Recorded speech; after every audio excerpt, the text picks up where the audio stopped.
সবাইকে শুভেচ্ছা জানিয়ে শুরু করছি নতুন একটি ভিডিও। আশা করি ভালো আছেন সবাই।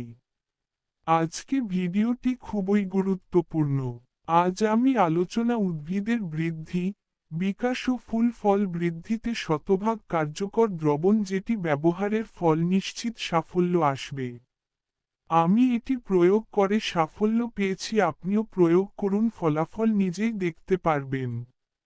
এখন জেনে নেই দ্রবণটি তৈরি করতে যা লাগবে তা হলো 1-2 চা চামচ ইস্ট পাউডার, 2 চিনি, 1 চা চামচ, 3.1 লিটার পানি।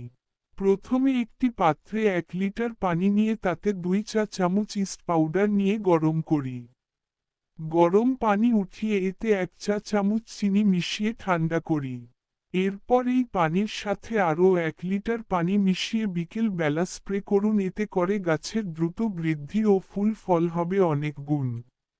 ধন্যবাদ জানিয়ে ভিডিওটি শেষ করছি। আবার দেখা হবে পরবর্তী ভিডিওতে। সবাইকে শুভেচ্ছা জানিয়ে